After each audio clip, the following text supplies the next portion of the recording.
It's quarter end, 9:07 a.m., and I'm on an OmniLink meeting, watching our CTO quietly sob into his almond milk cappuccino, while Corliss from HR plasters on a smile through another mandatory wellness forum. In the meantime, my focus is on an email I just dispatched.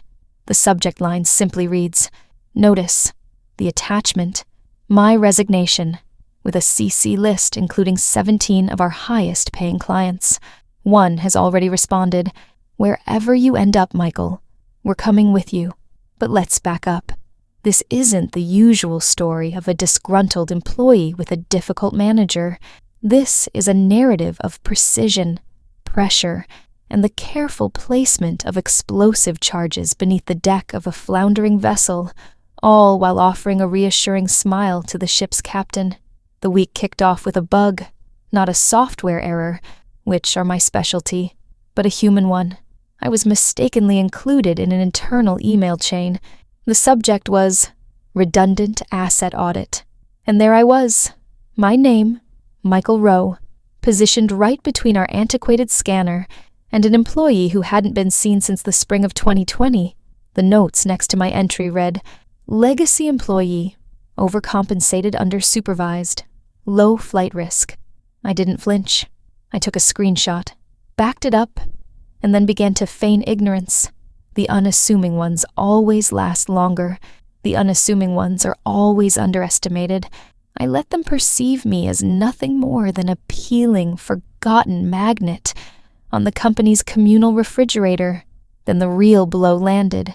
I had personally engineered a critical pipeline for one of our biggest enterprise customers, a firm we'll call Argentum Data.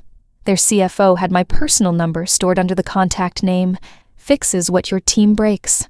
For months, I was the unseen force holding that entire contract together. Then, a mere 3 days before renewal, my repository access simply ceased to exist. I sent a message to IT.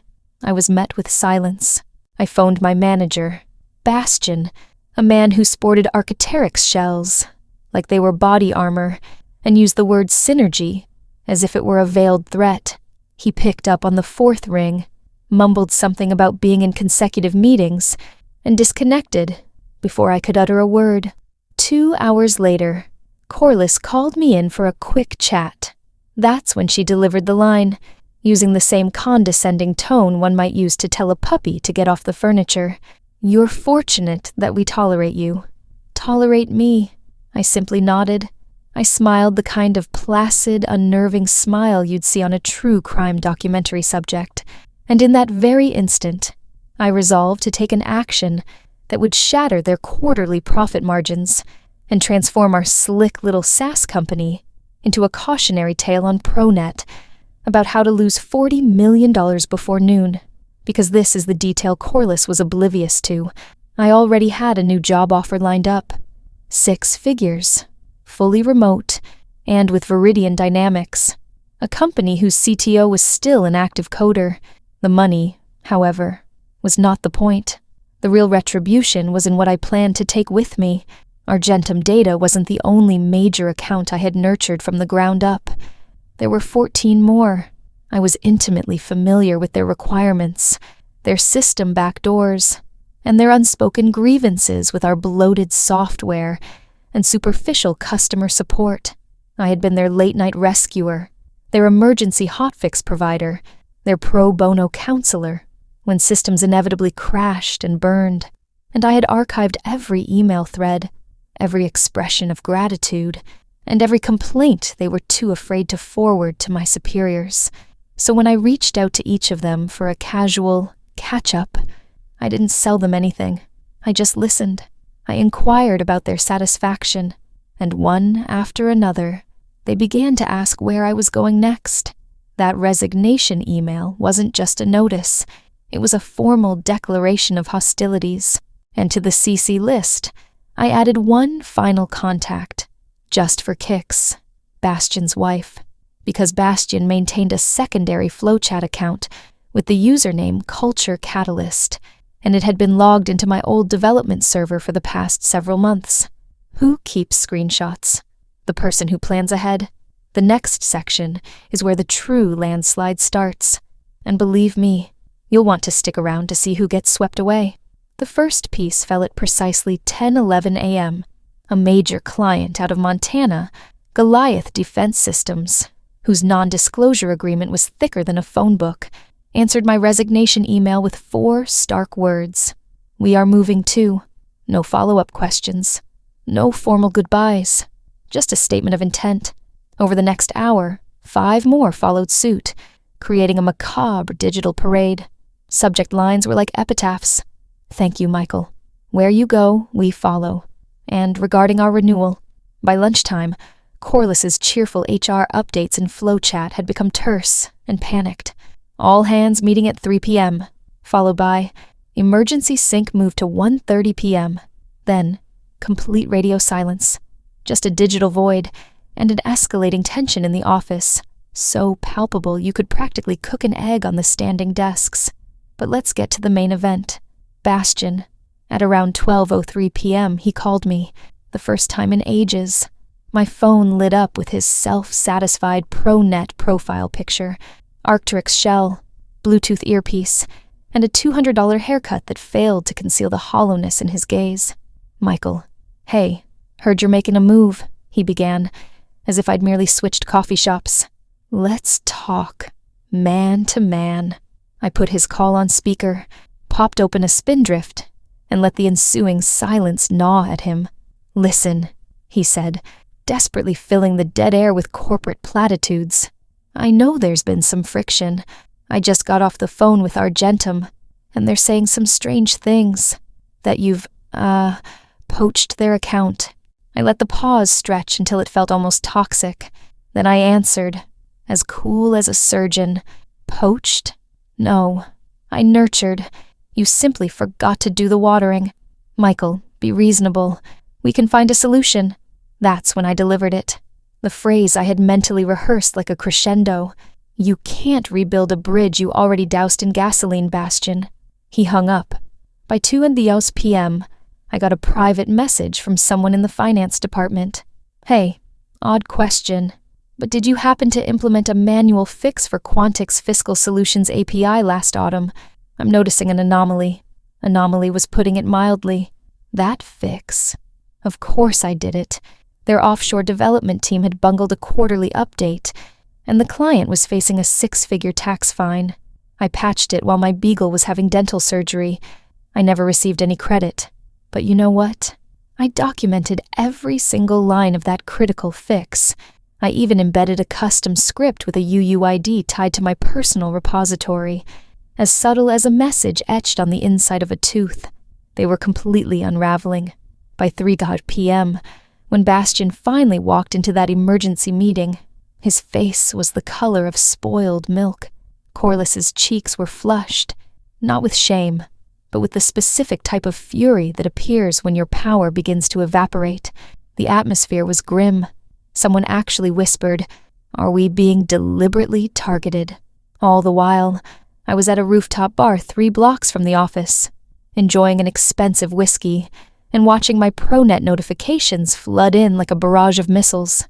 CTOs, CEOs, founders, people who suddenly recalled Michael, the redundant asset. I hadn't even formally accepted my new position yet.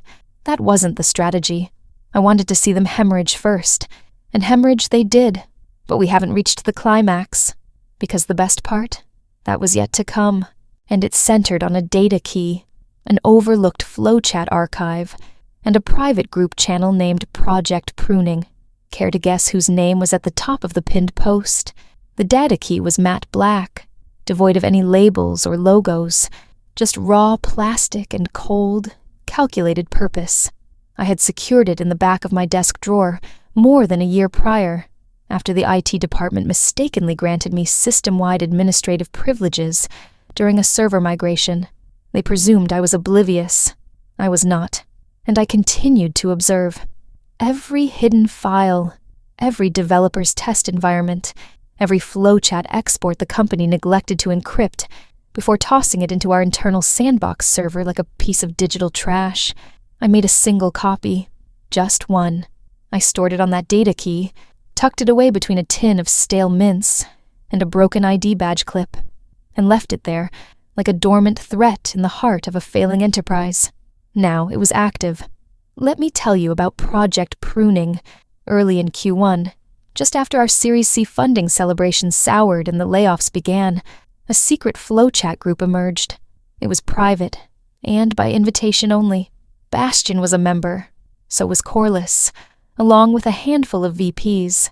The name was some MBA's idea of a clever joke about eliminating non-revenue-generating personnel. Amusing, isn't it? Except when you actually read the message threads. It played out like a transcript from a corporate inquisition. There were names, color-coded for risk, high flight risk, politically volatile, too integral to terminate. I was on the list as Michael R., glorified code monkey, used to train new hires, then eliminate. They had even posted a breakdown of my salary.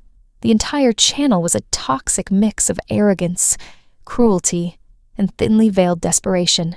And for the grand finale, Corliss, back in March, had shared a meme of a guillotine with the caption, "For the next budget review." Tagged beneath it was my name, a series of laughing emojis, and Bastion's enthusiastic thumbs-up reaction. You want a plot twist? Here it is. That entire flowchat archive contained audio files, because someone, most likely Corliss, who had a habit of enabling every possible feature, had left voice memos activated for accessibility. So I possessed audio clips, recordings of her voice, and Bastion's, strategizing on how to gradually revoke my access to production environments, so I would eventually appear incompetent. Their strategy was to manufacture a case for my demotion, pushing me down to a junior support role, until I quit in frustration. Too bad for them. I don't quit. I document. So, that afternoon, while they were in a frenzy trying to salvage client relationships and respond to a deluge of ProNet messages from every CTO in the Tri-County region, I mailed a small package. No return address. Just the data key in a padded envelope, addressed to the legal department, marked urgent. I dispatched a second one to our board's liaison, and a third to Bastion's wife. That evening, at 6:41 p.m., as I sat half inebriated on rooftop whiskey and a rush of adrenaline, Serafina from QQA sent me a one-word text. Boom. It seems the board had called an emergency meeting. The legal team was incensed. HR was on total lockdown. Bastion's profile vanished from flowchat mid-sentence. Literally. Just poof. Gone. His profile picture reverted to a gray, default avatar. Corliss was silent. Her last public post was a motivational Monday meme featuring a kitten clinging to a branch with the caption, "Hang in there." The irony was so thick it was suffocating. But if you want the real fallout, that began the following morning, when Argentum Data announced their departure publicly. They didn't just terminate their contract, they published a blog post about transitioning to a more dynamic partner with superior engineering synergy, and they tagged both me and my new company, which I had not yet officially joined. I awoke to 73 unread emails and a text from my new CEO that simply said, "Holy hell, we need to talk." We talked, and what followed? Well, let's just say that guillotines can swing in both directions. Friday, 8:02 a.m. I'm standing in a queue at a local diner, nursing a tepid coffee and still tasting the remnants of last night's whiskey, when my phone begins to vibrate uncontrollably. Not a simple ring, or a notification buzz, a full-on convulsion. Flowchat, Gmail, ProNet. 3 missed calls from unfamiliar numbers, and 1 concise text from Serafina.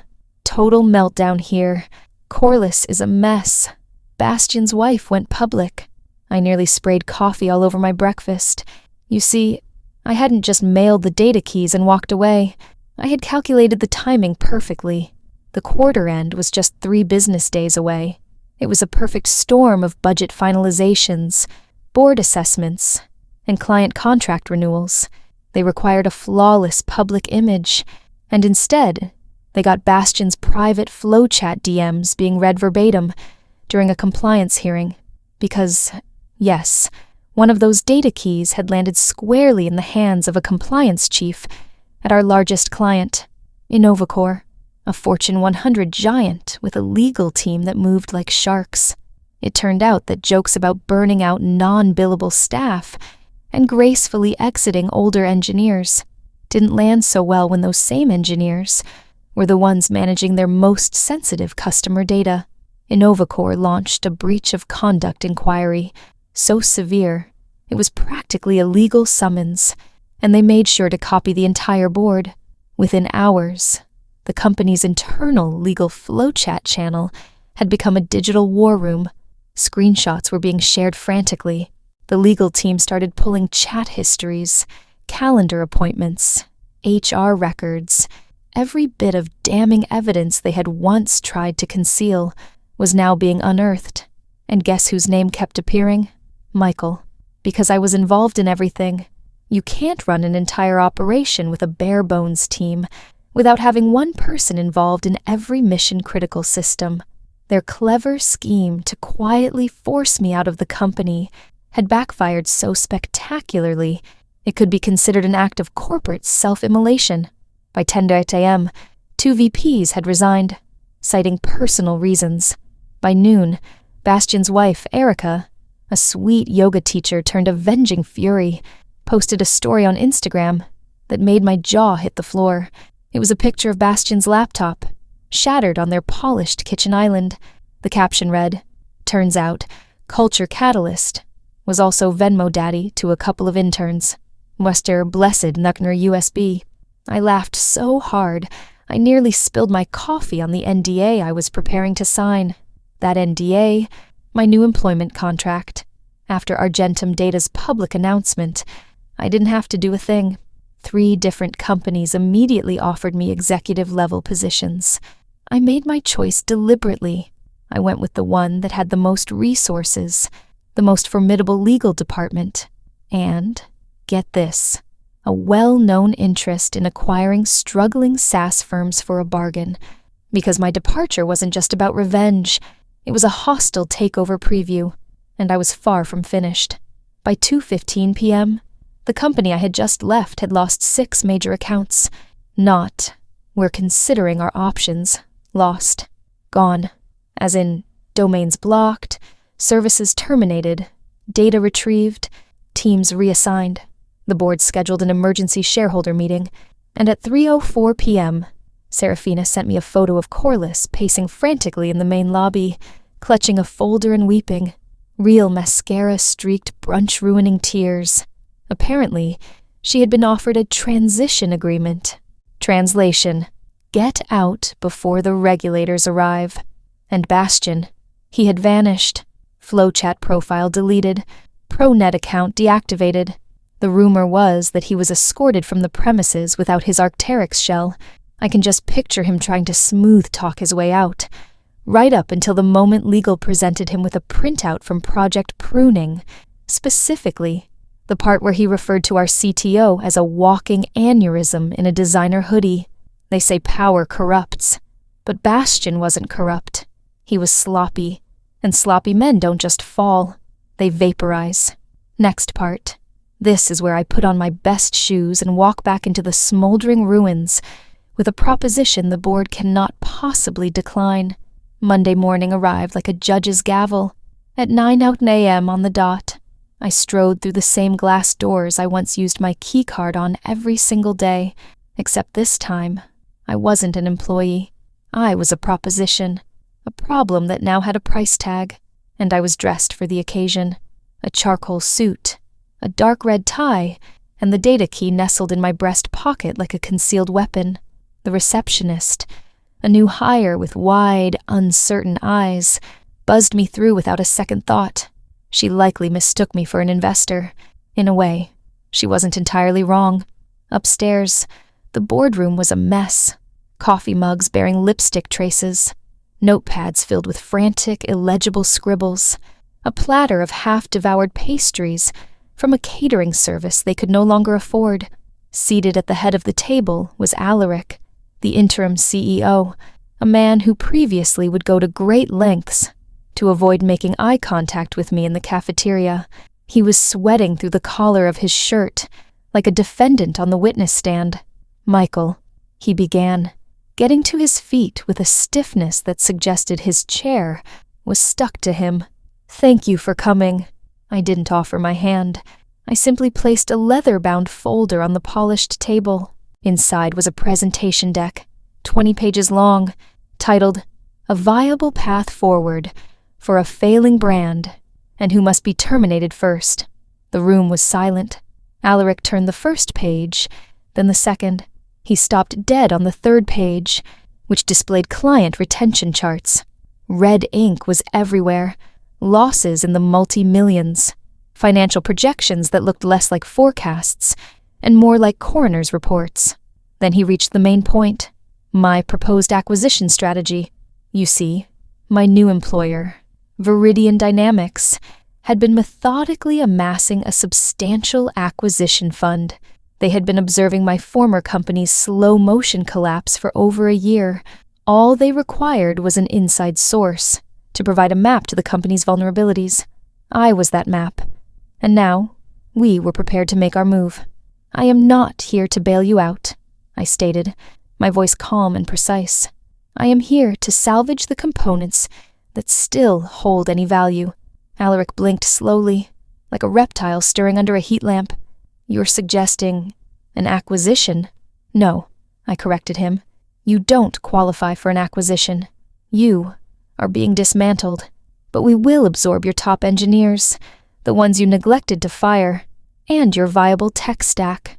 Once we've purged your convoluted legacy systems, we'll also take approximately 12% of your client list. The remainder can be left to decay." A board member cleared her throat. "And what are your terms?" I leaned forward, my voice as sharp as broken glass. "A public declaration. You will formally admit that the previous leadership, Bastion, Corliss, the entire project pruning cohort, engaged in unethical sabotage, retaliatory HR actions, and a deliberate obstruction of internal governance." Alaric's face turned pale. "Second," I went on, "you will issue a glowing letter of departure for me, backdated to last month, which grants me full credit for securing every major account I was involved with. And third," I allowed myself a small smile, "you will transfer the rights to my code to me. Every single module I designed. We are both aware that you are incapable of maintaining it without my involvement." More silence. I let it hang in the air, simmering like water in a hot pan. They didn't give me an answer right away. They didn't need to. The stench of desperation in that room was more telling than any words. I left them with the folder and a final ultimatum. "You have 72 hours. After that, this offer, along with any leverage you might have had, is off the table." As I stepped into the elevator, my phone vibrated once more. Pronet. It was another message from a former client. It contained a single word. Signed. That marked the 6th account to defect in just 4 days. The slaughter was not yet complete, but the scalpel, it was still firmly in my hand. Wednesday, 7:42 p.m. Alaric called me from what sounded like a parking deck, his voice tinny and trembling. It was the kind of call a man makes when he has absolutely nothing left to lose, but just enough pride to not make it from his own home. "We'll agree," he stammered, "but we need a condition, a discreet transition. No press releases, no celebratory Pronet posts." I was lounging by the hotel pool, a glass of rye in one hand, my feet dangling in the water. I let the silence stretch until I could practically hear his strained breathing. "No media coverage from my end," I conceded, "but I have no influence over what your former clients choose to share, or Bastion's wife, or, the SEC. He fell silent. I imagined him there, clutching the steering wheel of his leased sedan, his jaw clenched, as he stared into the dark while his professional life took a nosedive. "All right," he finally said. "You'll have your code, your credit. We'll release the statement. But for God's sake, just stabilize this." I offered no reply, because stability had never been part of the plan. By Thursday morning, the press release was out.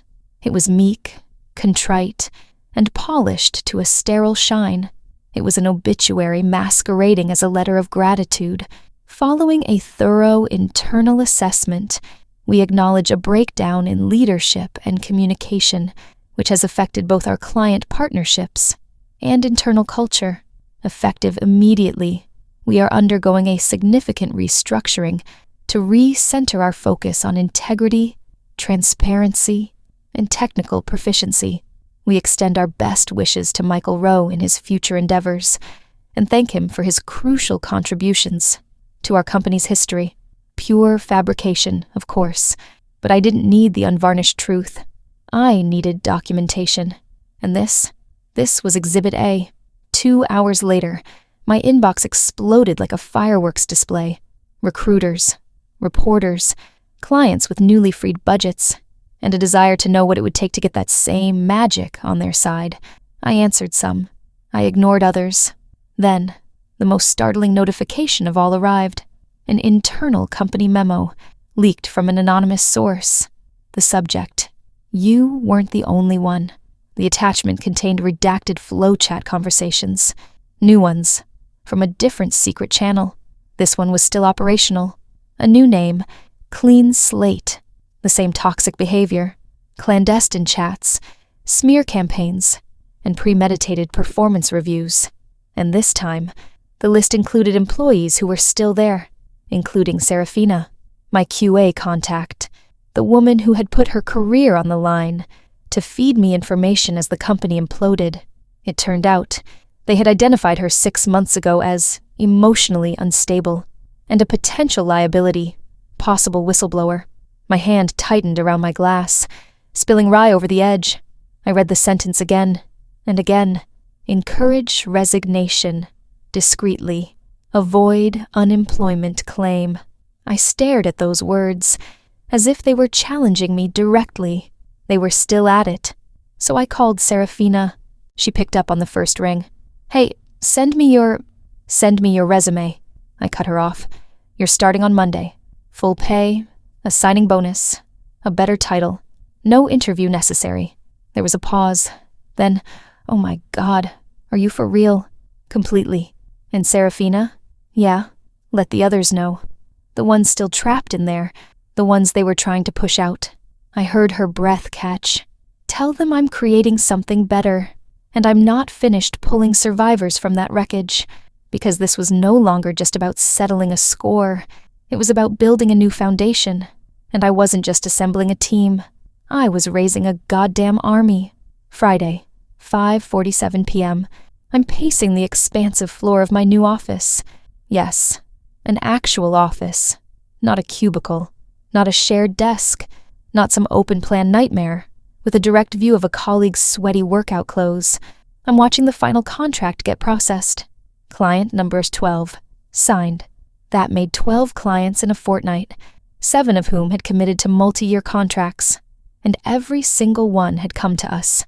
No prospecting, no sales pitches, just word of mouth, just people who were tired of being treated like walking invoices, people who valued having someone who actually solved problems instead of just scheduling another meeting to discuss feelings and future-proofing. I was enjoying a craft beer that cost more than my entire previous daily lunch budget when my new COO, Rhiannon, walked in. She was ex-Oracle, sharp as a tack, and notoriously concise. She gestured towards my monitor. Is that the last one? For this week, I replied. Next week, we go after the big fish. She gave a slight, knowing smirk and slid a folder across the polished desk. You'll want to see this. Bastion has reappeared. I went still. Inside the folder were screenshots. A new ProNet profile, under a slightly altered name. Richard M. Bastion. Same arrogant expression, but now he was marketing himself as a consultant for dynamic leadership ecosystems. He even had the nerve to feature a Sun Tzu quote in his biography. I nearly choked on my beer, but that wasn't the main event. There was also a registration confirmation for a major tech summit in Phoenix. The keynote speaker, Bastion himself. His topic, retaining elite talent in a dynamic economy, I laughed so hard I startled Rhiannon's dog. "He's not just emerging from the debris," I said. "He's trying to sell the demolition plans." Rhiannon simply nodded. "We could ignore it. Or," she trailed off, not needing to complete the thought, "or I could go to Phoenix and demonstrate exactly what kind of talent Bastion retains." The strategy took shape before she even closed the door behind her. Step 1. Register for the summit under a newly formed LLC. Step 2. Secure an exhibition booth with a direct line of sight to the keynote stage. Step 3. Create a subtle demonstration of our new software platform, one that just so happened to feature anonymous, time-stamped audit logs that showed precisely who sabotaged which system, at what time, and why. Oh, and those leaked clean slate messages? We repurposed them into a white paper, Ethics in System Design, presented as a fictional scenario, of course, but those in the know would understand. Saturday morning, I was on a flight to Phoenix. Sunday, I stepped into that convention hall like a man holding a lit match in a warehouse full of kindling. Our booth was sleek, minimalist, and clinical, and right in the middle, a large screen displayed a looping video montage with the title, "What Unfolds When You Dismiss the People Who Built Your Foundation." It showed no identifiable individuals, just cascading lines of code, contracts catching fire, and a single, powerful quote from Corliss. "He's just fortunate that we tolerate him." The effect was instantaneous. Some people laughed. Others started whispering. A few executives approached me discreetly to ask, "Is this based on actual events?" I would just smile and respond, "Does it make a difference? It's happening somewhere right now." Bastion walked onto the stage at 2 p.m. sharp. By 2:07, the buzz from our booth was starting to compete with his microphone. By 2:10, his ProNet profile had been taken offline. And by 2:13, someone from the audience hurled a branded stress ball directly at his head. The conference security team made no move to intervene. Afterwards, I departed without saying a word. No grand exit. No smug theatrics. Because this wasn't the conclusion. It was just the beta test. The full version was still being deployed. Monday, 6:06 a.m. My phone illuminated the darkroom before the sun had a chance. A flood of notifications, articles, screenshots, and anonymous messages. A Reddit thread with 40,000 upvotes titled, "Disgraced ex-CEO Attempts. Keynote After Losing 40 Maulers in Clients," becomes an instant meme. The post's thumbnail was a picture of Bastion mid-sneeze, just as the stress ball made contact, his eyes squeezed shut, as if witnessing his entire karmic debt come due at once. The caption, "Dynamic this," and right below it, a picture of my booth and that looping video, the one line that had turned into a rallying cry. "He's just fortunate that we tolerate him." By noon, a niche tech publication had framed the incident as a modern corporate fable. By 3 p.m., a major tech journal had picked it up, dubbing it "The Great SaaS Exodus," how one engineer ignited a client uprising. And by the evening, my face, Michael from IT, was being photoshopped onto images of Moses parting the Red Sea, only the sea was made of shredded NDAs, and Bastion's ridiculous Arc'teryx shells. It should have been a moment of pure triumph, a definitive ending, like the final scene of a revenge movie, where the antagonist is defeated by his own hubris, and the hero drives off into a sunset of equity and vindication. But reality rarely offers such neat conclusions, because at around 7:18 p.m., Serafina called, her voice trembling, not with anxiety, but with conviction. "Remember Clean Slate? It's worse than we thought. I found another drive, deep in the archived server backups. It wasn't just about Bastion and Corliss." My stomach churned. "What are you talking about?" "I mean, they were selling internal information, client data, to third-party firms. You weren't just an obstacle, Michael. You were the failsafe. And when they realized they couldn't control you, they decided to delete you." I sat there in the quiet of my balcony, gazing out at a city to which I owed nothing, and it all clicked. Every condescending smile, every manufactured performance review, every passive-aggressive attempt to corner me, it was never about my work. It was about power. They were terrified of me. So I did what any rational person would do after systematically dismantling a corrupt corporation and watching its leadership implode.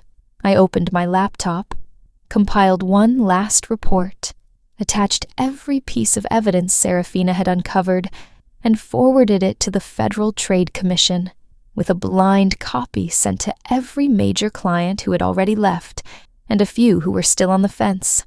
Then I closed the laptop. No big announcement, no victory lap on ProNet about how I had overcome adversity, because true revenge isn't always a spectacle.